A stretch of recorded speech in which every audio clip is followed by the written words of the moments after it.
Hi, I'm Whitney Espich, the CEO of the MIT Alumni Association, and I hope you enjoy this digital production created for alumni and friends like you.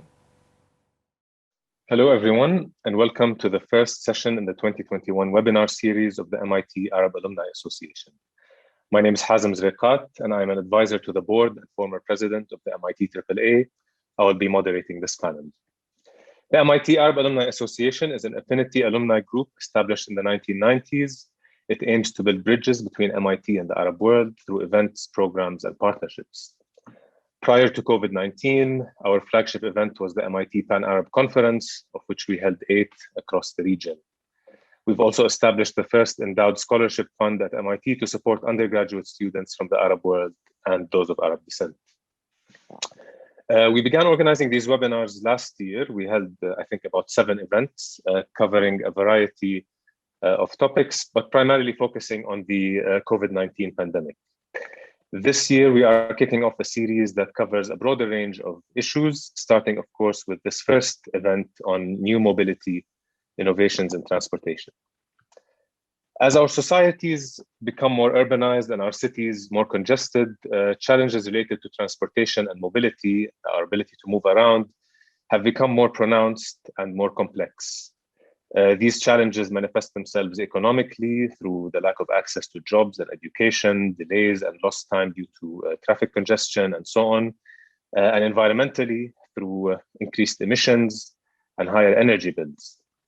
And households in our region and across the world continue to feel the pinch as the cost of owning a car and getting around continue to rise.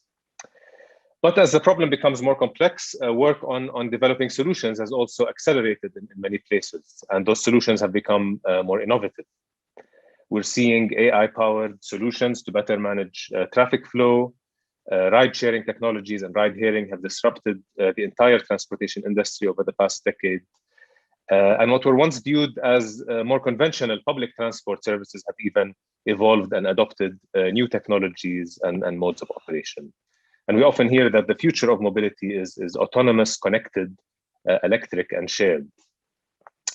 These solutions have also brought in a whole host of issues related to policy, labor rights, and so on. And the COVID-19 pandemic has also presented some new challenges and opportunities in that regard.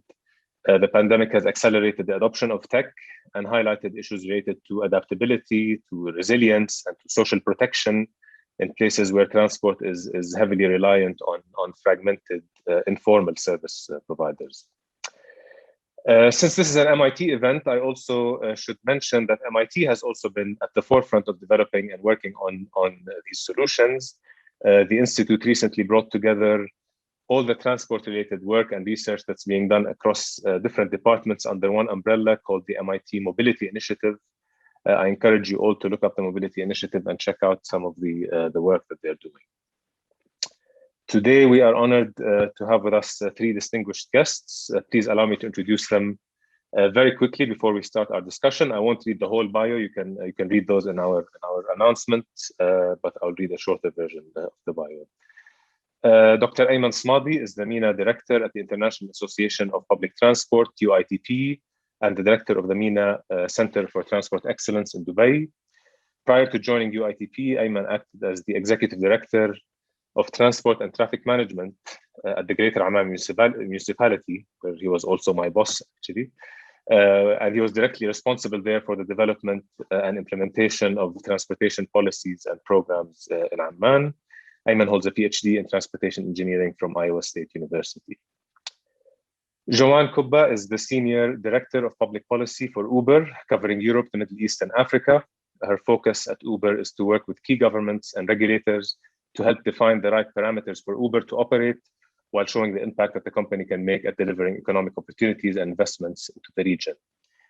In her career, Joanne has focused on startups, entrepreneurship, and strategic partnerships across government and business. And prior to Uber, she was at Eureka, a global crowd investing platform, and also at Google as the head of public affairs for the Middle East and North Africa. Joanne completed her Master's of Public Policy at Harvard Kennedy School in 2007.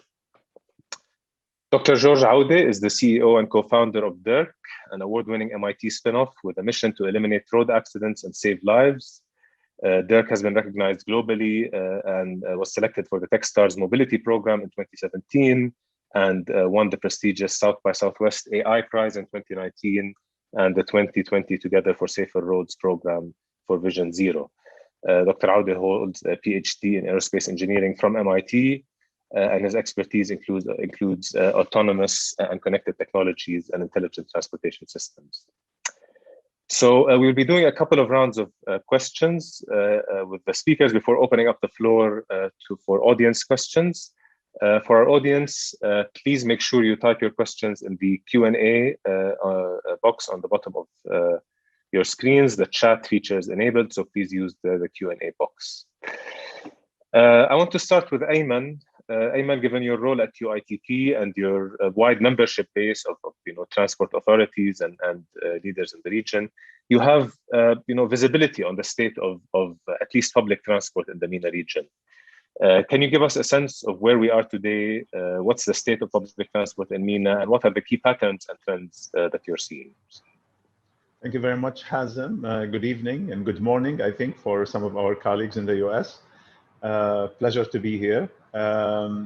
Quickly, for those of you who are not familiar with the International Association for Public Transport, we're probably one of the oldest and largest organizations that deal with urban mobility. We're about 135 years old.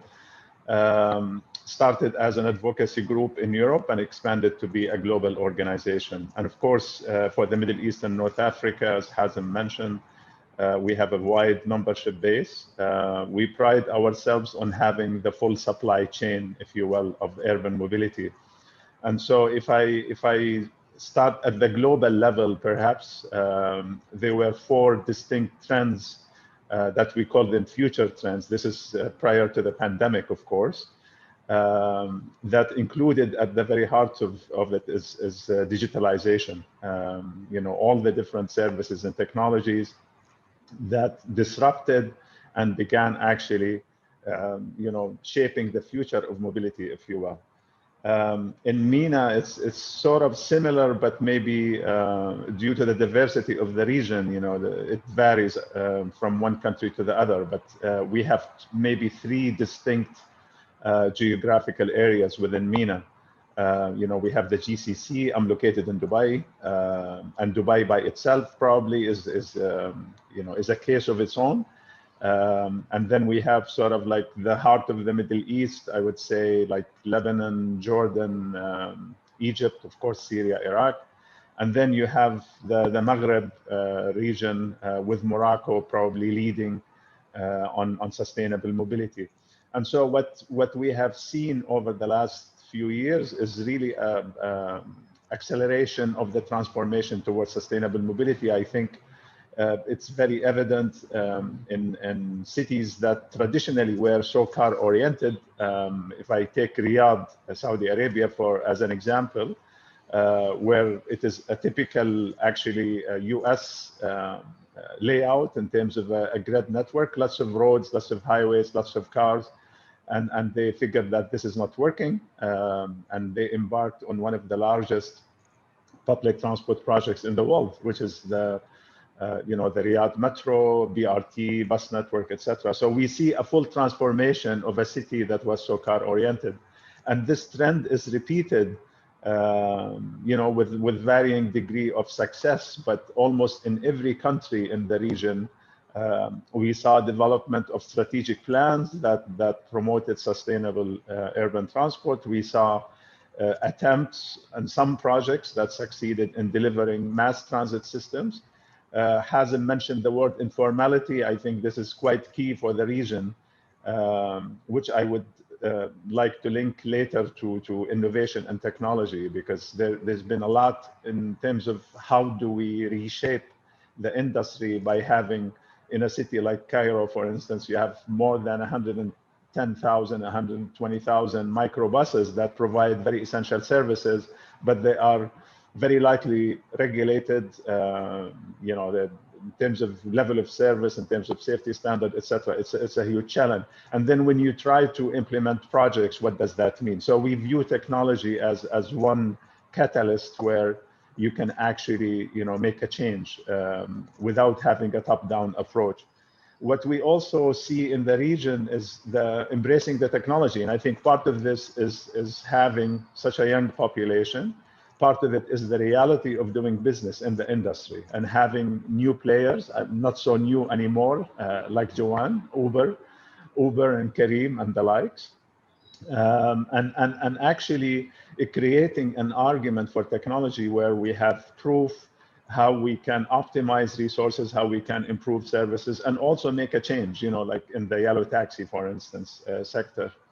What we also see is in GCC especially is Dubai as an example is leading on the, I guess, very futuristic concepts such as flying taxi, autonomous vehicles, etc. And so you have a mix within the region where we see a lot of innovation and technology. And I think, you mentioned policy and governance, and I think this is probably one key component in the region that probably did not keep up with the changing dynamics of mobility and maybe welcoming some of the new players. I will keep my remarks short for this bit, and maybe we can speak more in the second round. Thank you, Hazem. Thank you, Ayman. No, and I'm going to start where you ended because it's a good segue to Joanne as the head of policy. Joanne, as I mentioned in the intro, companies like Uber have disrupted the transport landscape globally. Can you talk about your perspective on that, and maybe touch on some of the work you're doing in our region and some of the public policy issues that you face given your role in this? Sure, happy to. I'll just share a few slides just to give some context. I'm not as eloquent as Dr. Ayman, so hopefully I need some slides to guide me through. Do you see that okay? Hazem, it's fine? Yeah, good, great. Yeah, it's fine. Wonderful. So, I mean, for some of you might have already seen many of these slides, but I just thought it would be useful to laser up kind of as, I've been at the company now just over 6.5 years. And it's been such an interesting time to actually see where we started, which was, a basic mission of trying to move at that time, just people from A to B, and what that's changed to. And now really our mission is to create opportunity through movement. So we started in 2010. It was quite a simple problem. How do you get a ride at the touch of a button? And it's interesting. I recently tried a new product, and it was like the first time I'd ever my first Uber trip kind of flashed back to me. And it's this kind of incredible moment in which you say, oh, is this how technology can actually take something that was just such a part of my everyday life and turn it into something quite as a magical experience? Now, I'm sure as many of you might have experienced, the Uber story has really transformed over the years. So we now have become quite a big global tech firm and a tech platform that's quite a massive scale. We have over more than 15 billion trips later. We're still building products to get people closer together and closer to where they want to be. And so we really are now focused at the capacity to try to move anything, whether it's food or things, through cities. And really our goal is to try to be in as many cities as possible to provide that capacity. And in a time as COVID and the pandemic, that's never been proven to be more important. And I'll get to that in just a second. So currently globally, we're present in more than 10,000 cities across 71 countries and 6 continents. Now, when I look at MENA, hopefully many of you would have already used Uber or Kareem in some capacity, but we're present in 7 countries across Saudi Arabia, Bahrain, Emirates, Jordan, Lebanon, and Egypt. And within each of those countries, we're actually in quite a few of the cities throughout. So quite distinct from when I was at Google and seeing the power of tech there, where it's quite kind of hovered up. This is actually very much on the ground and in as many cities as you can possibly be in to be able to provide a service to people. Now, obviously, as many companies around the world and many of us experienced, COVID really had just a dramatically different impact and really forced us to have a different perspective. It has a lasting impact on mobility. And in fact, in the early days of COVID, our first mission was to put out a message to tell people not to move, which was so ironic to many people that, the company that tries to get people, and our mission is to get people to move, telling and putting out a big message to say, please don't move. And, you know, I think that for us, and especially for my work in public policy, the macroeconomic environment and the regulatory trends we saw really just transformed how we are also thinking about ourselves. We really try to flip and learn and adapt our business model to be able to, you know, pivot pretty quickly. And I think that's one of the real game changers for me, seeing the power of what technology can do and how quickly you have the capacity to pivot, to react and support cities in a time of need, as opposed to just kind of keeping going with your mission and your mandate.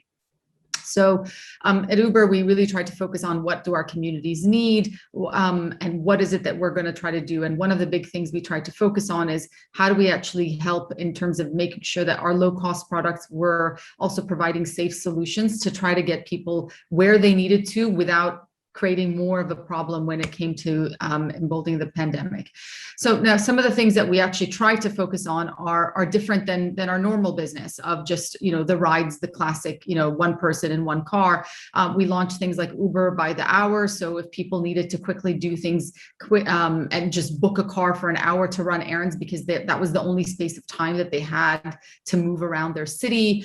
Things like Uber Connect was a new path for us, which is trying to move things instead of people. So if people were confined in their homes, a lot of cities, and we actually worked with quite a few governments to make the Uber drivers and other ride sharing companies as well as essential service. And so they were still able to navigate and move around the city and could help people get what they needed at a time when they were more challenged and not being able to move in the same way. Now, the pandemic really allowed us to take a step back, as I mentioned earlier, and really rethink how best can we serve our cities. And our focus for the next few months has been really firmly placed on accelerating recovery, adapting our business to the new normal, and creating additional earning opportunities for drivers, because they were obviously people that were very, very hard hit.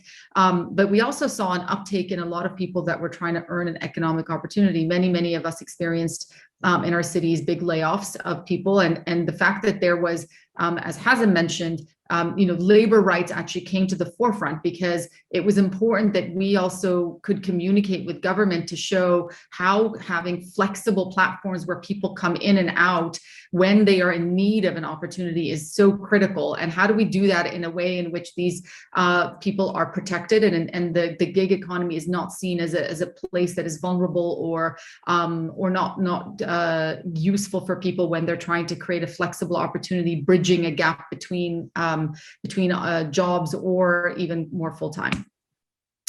Now, overall, our vision for the Middle East continues to be mobility and becoming the one-stop shop for low-cost transportation and delivery needs. So that actually really does mean that we have to work quite a bit with governments, with other partners like UITP, where we're actually able to really showcase how is the technology able to really transform a city? How do we change the dynamic? I mean, the most basic things and the right to be able to move around in a way that is affordable is a right that everyone should have, because it allows you to do so much and have access to so much. And so how do we do that in a way that is going to really partner with cities? And that should cut across mobility, delivery, and serve as a one-stop shop platform to do that. Again, exactly as Dr. Ayman mentioned, bus. It was actually a really interesting opportunity for us across the Middle East to look at bus. And in fact, our global launch of Uber Bus came out of Egypt. So our CEO came through. I had the privilege of actually working with him on that when I still covered Middle East Africa. And it's a big problem. It's a huge undertaking. It is not an easy mode of transport to take on, but we've actually seen that with Uber Bus, our global teams are able to study the market thoroughly and design a solution that offers affordable transportations for millions of Egyptians. And we're actually learning what we got out of the Uber Bus launch for many other cities around the world in Eastern Europe and Latin America. So I'm incredibly proud as someone who's from the region and having moved kind of across to roles across EMEA to see that one of the biggest bets that we have as a company came out and was really inspired and pushed in the region. Now, also, some of you would have experienced, and I think this is one of the things that I feel that technology can really be a partner in transformative changes that we see in cities around the world, and in particular in Saudi Arabia, when women got the right to drive. Again, this was launched as a first, the women preferred view, which, you know, on the face of it could seem like a very simple thing, but actually has a lot of legalistic and tech challenges to be able to launch a platform in which women drivers can only select women riders, and how you do that is actually quite complex and complicated. And so again, it's one of the things that I'm super inspired that the global tech company is learning from experiences that they're launching first and foremost in the MENA region. And so right now we're actually planning on launching the women preferred view across a number of cities around the world, including the UK and others. And this actually is an opportunity for us to learn from our experience in Saudi Arabia, which we've done in partnership with the government to really incentivize and push women from finding a new mode of an earning opportunity as reform came in. And then finally, we're trying to do our part to support during the COVID pandemic, everything from in the early days launching Uber Medics to get medical and essential workers to hospitals safely and quickly, all the way through to now partnering on how do we actually get people to get to move around their city to get vaccinations. So the work doesn't stop, and we're incredibly excited to continue seeing what we can continue leveraging the tech for in partnership with the cities that we operate in. So that is all from me, and we'll, I'm sure, get back to questions after we're done. Thank you very much, Joanne. Yes, we'll definitely get back to questions and to a couple of issues that you raised in your presentation. But now I want to move to George, Aoude. George, your work covers a different side of the story. We talked about shared mobility and ride hailing and public transport. But there's also the move towards connected and autonomous transport. So tell us about the work that you're doing at Derq and how you think AI can help us create smarter roads and smarter transportation. Thank you, Hazem, and I'm happy to be part of the panel tonight. So I have also a few slides. I will walk you through them and tell you more about Derq and the motivation behind what we do. So at Derq, we are powering the future of roads for the safe and efficient movement of road users and autonomous vehicles. What's the motivation? When we look at today's road ecosystem, we still have, unfortunately, more than 1 million people dying every year on the roads. And this is costing the economies trillions of dollars globally. Everyone is focusing on the in-vehicle technologies, and we have autonomous vehicles almost deployed on the roads, but this is not really helping our safety improve over time. And the main reason here is that a road ecosystem includes more than just the vehicles. It also includes the infrastructure, and infrastructure technology is clearly lagging behind. So at Derq, we're focusing on closing that gap in infrastructure technology, and basically it's a big market opportunity. It's a global market opportunity. And talking about autonomous vehicles, to really scale autonomous vehicles, you also need the infrastructure to be ready. And we've been seeing over the last few years that many of the timelines that CEOs for large automotive companies have been sliding because of that. Not just the technology in the vehicle is not ready, really the testing at the scale is not there yet. And we believe autonomous vehicles need also autonomous infrastructure or smart infrastructure for large scaling. So at Derq, our approach is to leverage the existing assets that the cities and road agencies have invested in over the years. So think of the cameras, sensors, radars that you have already deployed. We are providing our intelligence on top of those existing camera feeds. And the deployment, we are doing it either on the edge or on the cloud, so really in a very flexible way.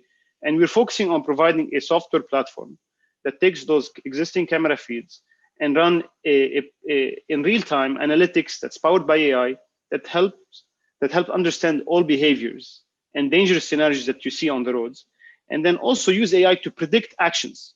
Predict, for example, a crash before it happens.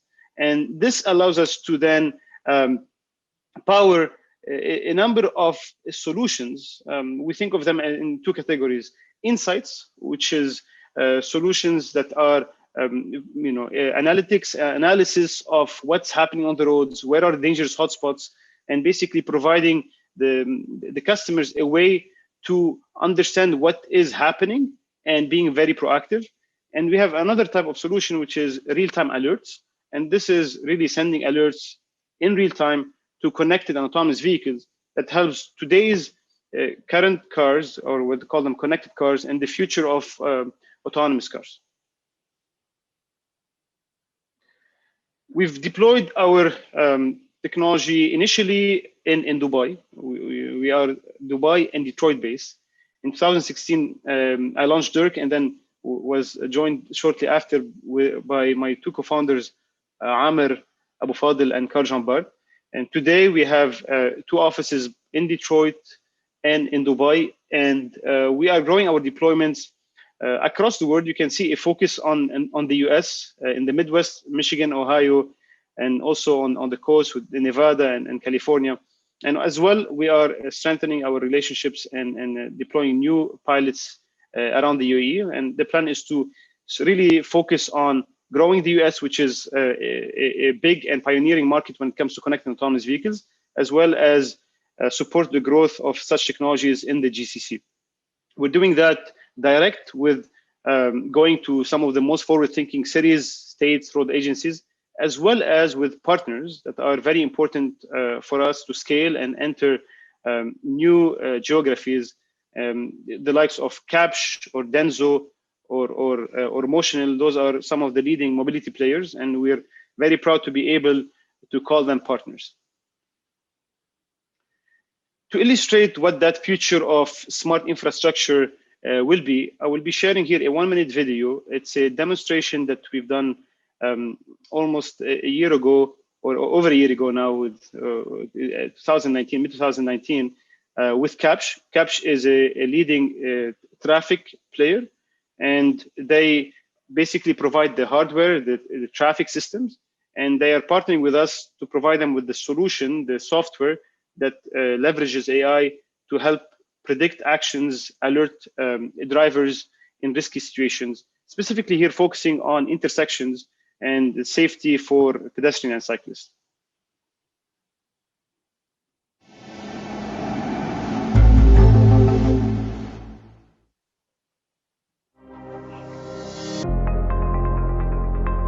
A camera detects pedestrians and cyclists that are on the road but might not be seen by the driver of the vehicle directly.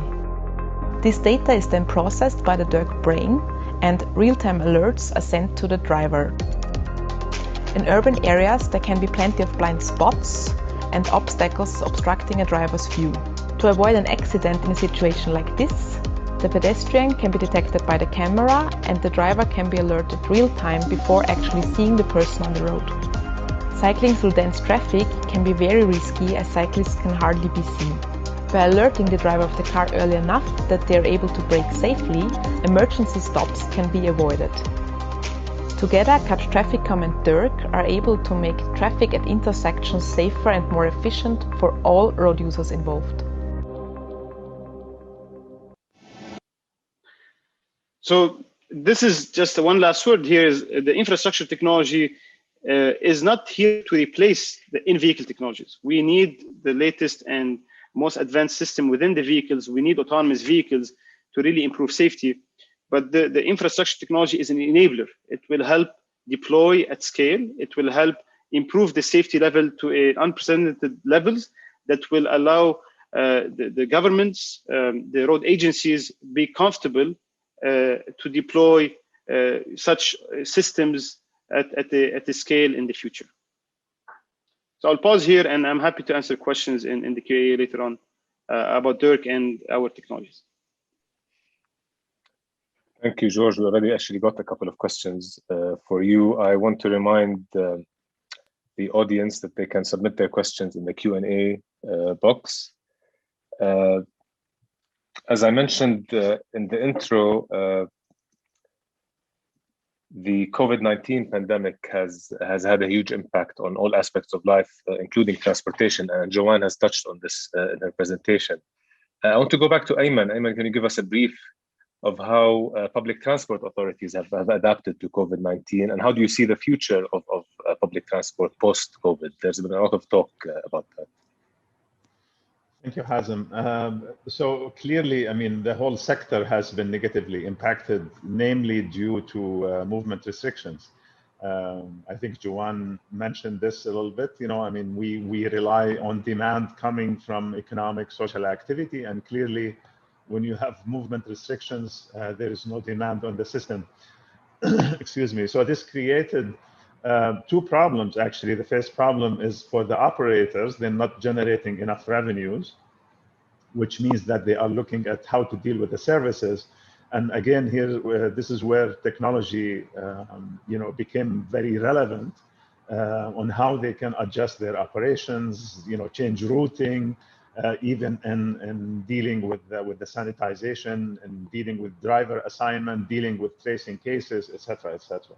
For the government also, it is a huge issue because for two reasons. One is that they want to make sure that they can sustain these major operators because we believe that once the pandemic is over, if this was a webinar in 2019, we will be talking about traffic congestion, about pollution, about road accidents, and how we should be, moving towards more sustainable mobility, like we did Hazem in so many different occasions before this webinar. But today the reality is a bit different. I am, behind me is Sheikh Zayed Road. I don't know if you can hear the noise, but I mean, the whole scenery is different in terms of traffic density, in terms of people movement. So for the government, it is extremely important how they maintain this, how they maintain these operators, maintain the agenda for sustainable urban mobility. Yet at the same time, with all the pressure on budgets, how do you provide such subsidies, number one? And number two, in the informal sector especially, how do you deal with tens of thousands or hundreds of thousands of operators? What is a good mechanism? I know, for instance, in some countries, they dealt with them through the social security network, considering them as employees. In other cases, they dealt actually with companies, which means that we are having to revise the business model for how the services are provided, which is quite key, for the whole mobility offer. But indeed, I think technology, especially, and if I use Dubai as an example, we had a webinar where we had the CEO of the public transport agency in Dubai, who said that the best investment they did was in technology because it allowed them all the intelligence that needed about their assets, about their drivers, responding, changing, to the different dynamics. And imagine if you are running 500, 1,000 buses and you have to change the routing. The demand component, as Joanne mentioned, that's extremely important because, knowing where people are, where their needs are, even providing essential services such as getting people to the health facilities, getting people to the testing facilities, getting the frontline workers to their job. I mean, all of this has been done, with technology on the fly. So we, for not both authorities, I think, and operators, this has been somewhat challenging. Yet at the same time, it is actually providing sort of like a re-examination of where we should be, whether it is using technology or changing business models, trying to organize a bit more. I don't know if that answers you, Hazem, no, very much. Of COVID-19. But today, if I may, just quickly, I mean, we're a bit different in MENA in the sense that, when I look at markets across the region, the demand is there. And if I use Jordan as an example, Hazem, I always am following up and reading that there is actually more demand than supply. And there's a lot of protests, because the government is requiring 50% capacity, for instance. In Egypt, the demand is almost normal. Dubai, it's about 85% maybe of normal. And, part of it is due to the changing travel behavior. Some people are working from home. They're not as, commuting as much. Less tourists maybe. In Morocco, it's the same. The demand is still at the same level. However, when we look to Europe, the demand is actually still in the 40 to 50% range. So, I mean, I say that the region is quite fertile in terms of having demand for public transportation. Thank you. Thank you, Ayman. And I think because of time, maybe it would be better to switch to the gallery view now and just start our discussion. I'll ask some questions from myself and also start bringing in questions from the audience. Maybe going to Joanne. I mean, Joanne, you mentioned the role that Uber and Careem, its subsidiary, have played during the pandemic. And we've certainly, felt that here in Jordan, the deliveries and the role that even Uber played in transporting people to and from the hotels that they were quarantining at early on. But so I want to ask about the policy aspect. And Ayman mentioned earlier that governments in the region aren't keeping up with with the changes happening in transport. You mentioned Uber getting into buses, for example. So this is a new type of service. It's like a hybrid between public transport and something that is individual ride hailing. How do you see governments responding to these new modes of transportation? And also in the context of COVID-19, there's talk that there's going to be maybe more regulation and bigger government post COVID. So what's and we saw that even in for example the recent developments in the UK. So what's your view on that in a couple of minutes, please? Sure. Actually, I think on the face of it, from the validation of ride sharing in and of itself, I think that many of the MENA governments were far ahead than a lot of other governments around the region. Not obviously, I think there's still a lot that we need to grapple with, but for the most part, I think the fact that there was a bit of a transportation gap in a lot of cases, as in the different infrastructures were not as developed as you see in maybe other parts of Western Europe, it allowed for them to leapfrog almost into how they actually can leverage technology. And so in some aspects, we did see that the opening for the regulation was fast moving. I think now as we start to, the validation of ride sharing and technology is almost is done, and that these players are here to stay, and governments themselves are also moving in this direction.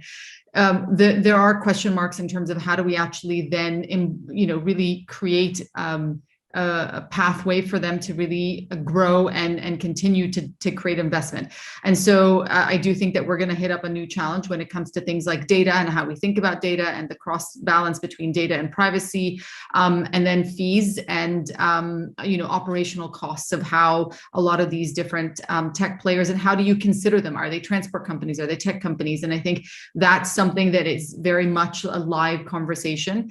And to your point on the UK, I think that starts to move into a third area, which is how do you also start thinking about the people that leverage these platforms? How do we make sure that in a world in which this, Uber is the poster child for gig work, but it's not an Uber per se only issue. It is an issue that cuts across as we completely change the way that people think about work in the traditional way, and how people earn a living and how people fill gaps. And so I think what the UK showed us is that there is definitely initially a lack of clarity from what the different labor segments look like, and the courts are trying to create some of that clarity. And I think that the real push for us now is how to make sure that these things are applied across industry, so it doesn't just impact one company and not another.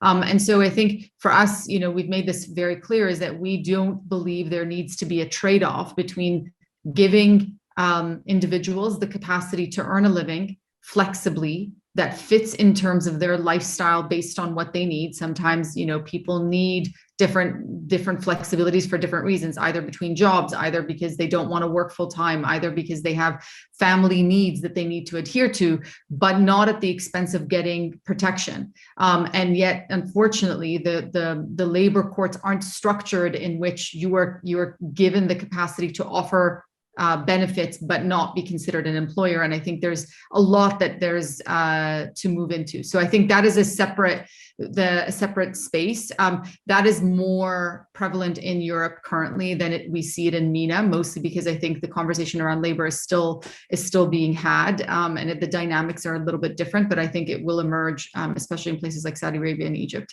So. Very complex answer, but hopefully I got to the heart of what you were looking for. Very clear, yeah. Thank you. I'm going to move to some questions we got from the audience to George. We have a couple of questions. One from Dana Dabbousi, our fellow board member at the MIT AAA. Thank you for sharing your inspiring work on Derq. Does your AI focus on unsafe driving and practices that we commonly see in the region, like driving in the shoulder or tailgating? And another question from Alauddin Atiyeh.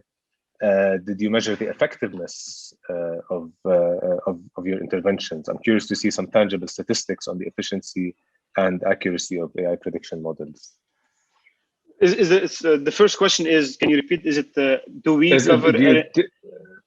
cover? Basically, it's gone, I think. But it's about do you address basically or are able to detect unsafe driving practices or behaviors that are common in our region?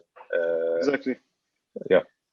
Yeah. So the first question first. So we do actually focus on errant driving or dangerous driving, part of the system. So we, if you think of what we're trying to do, we are trying to understand all behaviors on the roads and trying to detect and predict dangerous behaviors before they happen. So one of them is running a red light. If you're able to basically watch the behaviors of driving, you're able a few seconds in advance to know when someone is about to run a red light, and then you can share this information with connected vehicles. Another dangerous driving or dangerous behaviors is jaywalking or some pedestrian crossing the roads when they're not supposed to cross the roads.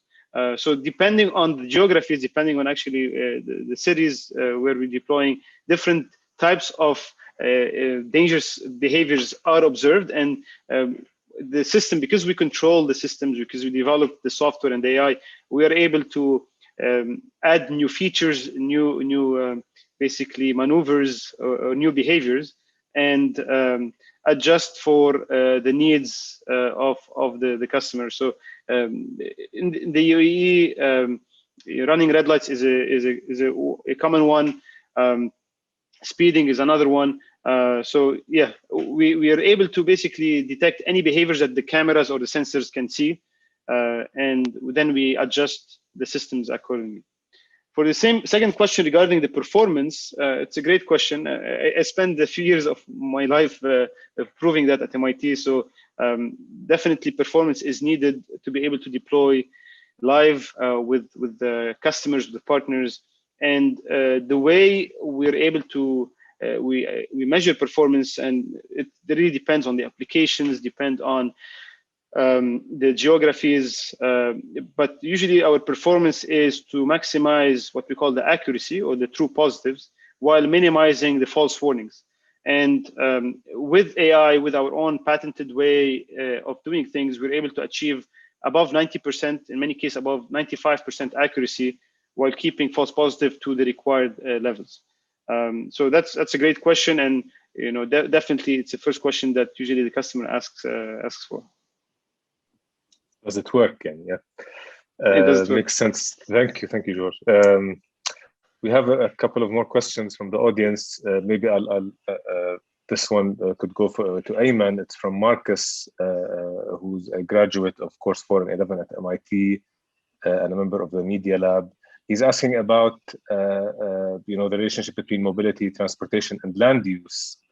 And I'm trying to paraphrase here, but basically what is being done to change land use strategies in the region, which are mostly based on antiquated autocentric urban planning models from the 60s, and how does that impact the development of public transport in the region? Excellent question. I mean, this is really, I mean, the key challenge, I think, in MENA is that many of our cities are so organic, and they adopted some model, like Marcus said, in the 60s or 70s, and unfortunately, to mimic growth or development, we copied some models without really relating it to the city itself. So for instance, Amman wanted to be Dubai at some point in time, and we see the results. And we didn't really preserve, the characteristics of the city. And again, sorry to use Dubai as an example, but I think with the Dubai Metro implementation in 2009, a lot of people were actually betting that this is not going to work. And, you know, I remember I went through Dubai when I was still in the US. I was traveling for a conference, and you know, I saw the construction for the metro. And I'm like, oh my God, you know, how is this going to work? You know, the connectivity, the land use. And today, I think it's a very good example for the region. So without this connectivity, without this connection, we will not be able, and I'm sorry, you know, to both my colleagues, Joanne and George, with all the technology, you will not be able to move thousands and thousands of people during peak hour. I mean, everything helps. It will all be integrated at some point, but you still need the mass transit component. And for that, you need to have the proper configuration for the city, the territorial configuration. So we see some success. Like I said, you know, Dubai is a good example, but still, you know, once you're off the main metro corridor, then the service is different totally. We are seeing actually Hazem maybe involved in you know, some efforts in Amman, where, you know, the municipality is rethinking, and this is because of the pandemic. You know, one of the things that the pandemic, by the way, did in the Arab world is that it actually encouraged people or forced people to walk, you know, for the first time. So I mean, that by itself, there's a sense of discovery and also more demand about having some of the essential services within a walking distance. And I hope that this argument is sustained. We see more, I guess, more success in Maghreb. There's more like the French model, if I may use that term. So you see more density. You see, you know, the old Medina. You see neighborhoods that can thrive. Sorry, long answer, but I think this is one of the key challenges today in Riyadh, for instance. You know, where they cannot change the layout of the city, but they still want people to use the metro. Maybe can I just add something here? I think I can add this before, Joanne. I mean, because I want you to respond to that on how also Uber is integrating with public transport, and maybe just add another related question from someone in the audience on walking and biking and how they're you know, the most sustainable. How is Uber also getting into not just integrating with public transport, but also micro mobility, you know, such as cycling and your scooters? Yeah. Very, very fair. I think when it comes to Dr. Ayman's point, it's spot on. You know, I don't see, Uber doesn't see itself replacing public transport, but actually being a complementer.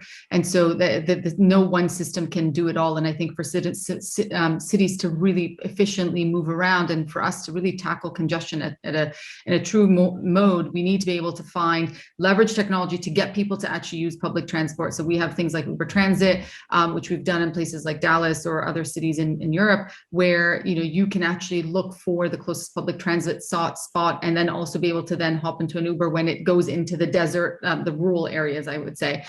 So I think spot on that you know, sometimes in city centers the best mode is to walk, to take a bike, or if it's, you know, a certain time of day, you may choose to hop in an Uber. But I think it's that how do those things all come together to create a seamless movement? In terms of bike and walking, obviously, I think walking is always great, and we're not going to probably come up with a solution to tackle that. But you know, a lot of times I think in big cities, you know, there's not always an option to be able to walk. So that's something that I guess whether it's public transport or taking an Uber is definitely an option. I think when many of you may have known that we had a product called Jump Bikes, which were jumps, bikes and scooters. We have actually really made a big focus to showing how we can invest in companies that do these things, as opposed to necessarily always having to run them ourselves. And so I think the real importance for Uber is that we are a platform that can actually try to, we don't have to do it just all ourselves. And so actually in some cities you can turn on the app.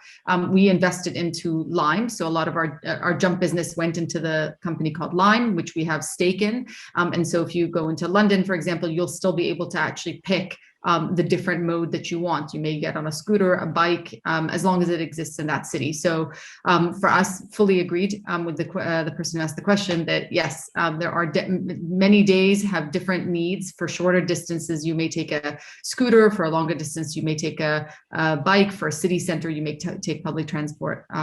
So the complementarity matters. Thank you, Joanne. I want to move back to George. There's a question from Salman. He's asking, what are the main obstacles you have run into while trying to scale Derq? Have they varied significantly across regions or continents? And also related to that, Alauddin is asking about whether these what you're doing has been adopted in the road safety strategies and action plans for municipalities and authorities like in Dubai. So in terms of scaling, what we are developing at Derq, or what we've been developing the last few years, is advanced technology. So typically, it goes through phases. Right now, it's in the pilot phase. So we are, especially for our connected vehicle solutions, we are piloting in the number of cities and states in the US. I mentioned Michigan, Ohio, in Nevada as well. In the UAE, we're working with the Dubai, Smart Dubai office, RTA in Dubai Silicon Oasis. So we are in a pilot phase, and the entire industry in a pilot phase. And the reason it's in pilot phase is that the technology has been proven, but now a lot of it is how to integrate with existing infrastructure, how to really build the ecosystem around it. And it will take probably another 2 to 3 years to start seeing these pilots scale. We are starting to see this ourselves at Derq. We initially were deploying on a few intersections.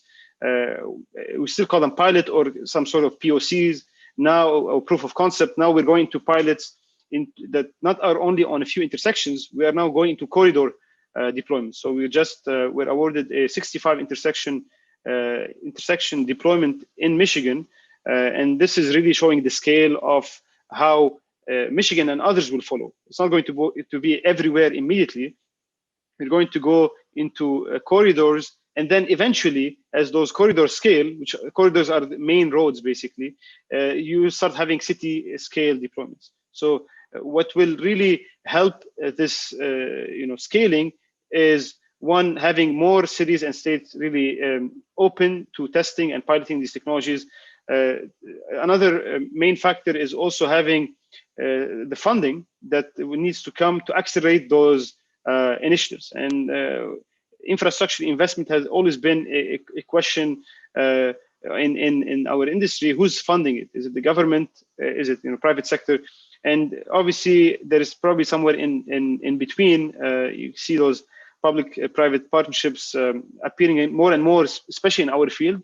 And you're also seeing in parallel big infrastructure spending. Recently in the US, with the new administration, a big focus is on infrastructure for many reasons, including reopening the economy, job creation, as well as the importance of infrastructure to really drive value and drive really the US specifically in that case, but also other economies to the forefront of this digital basically transformation of our cities. So there is to summarize, there is a technology validation and piloting that's going through, but then there is also a funding and alignment between the private and public sector that we need more of it. Thank you, George. I mentioned that people say that the future of mobility is autonomous, connected, shared, and electric. And we've talked about all of those except maybe the electric part. And we have a question here, maybe to Ayman and to Joanne.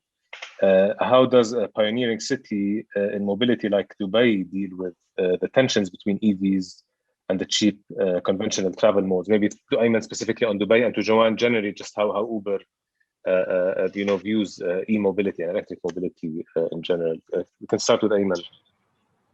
Thank you, Hazem, and thank you, Ali. I guess I'm not sure I want to use tension, but I mean, this is a really important policy question. Is if I have a road or space actually before a road, how am I using it? And if I have a road with so many lanes, how am I using these lanes? So, we prefer in UITP that, at least one lane goes to public transportation where you're carrying a lot of people. Then another lane could go to, shared mobility, people who are sharing a vehicle, and then, something high priority for electric vehicles. So I think in the region we have a couple of notions for electrification. at the institutional level, there's still a lot of issues about this not being mature technology. So I mean, whether true or not, but at the very least, the policy that regulates even renewable energy, because eventually, you have to look at how the electricity is provided.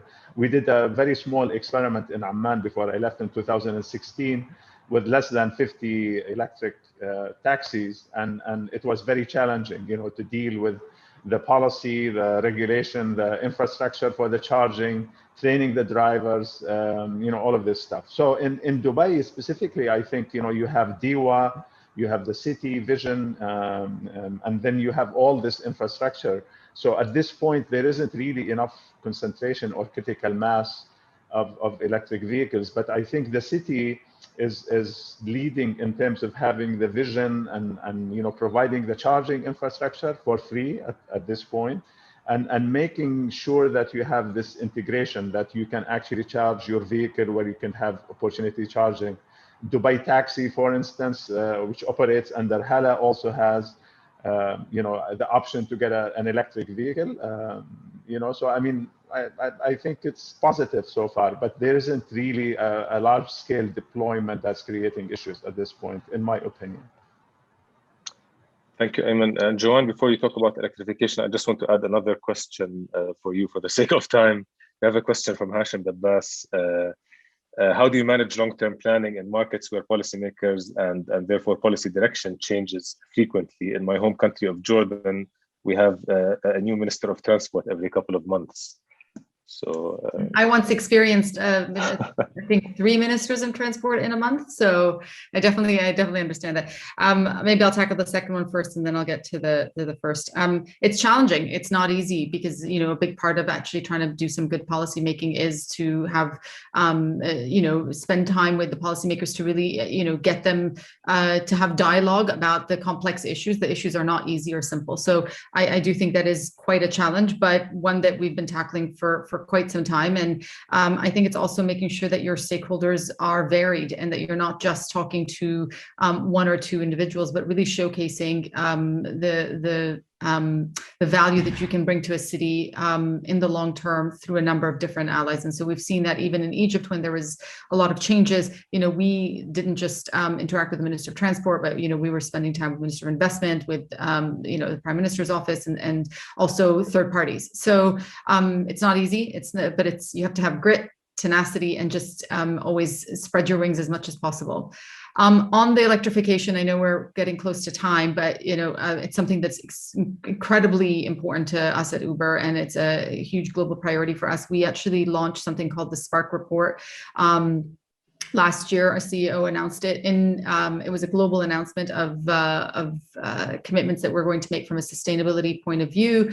In particular, when it looks currently it's focused on Europe, but we're extending that over to Middle East and Africa. But things like getting to 50% electric kilometers that we've committed to across 7 cities, reporting on CO2 emissions, and then partnering with cities that are opening up for enabling environment for electrification to take place, for us to be able to get to 100% electric within 5 years.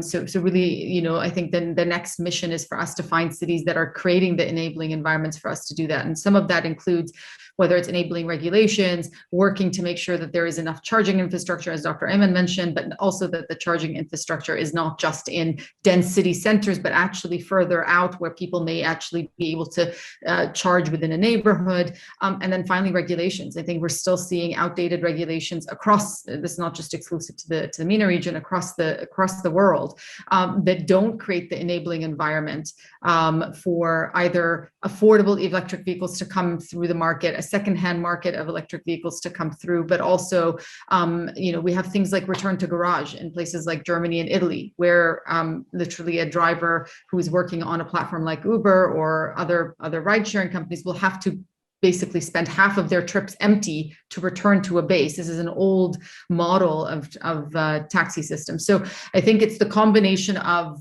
really an openness and a real dedication to it, which means that you tackle it on a number of fronts. But we're definitely, it's a huge global priority for us as a company.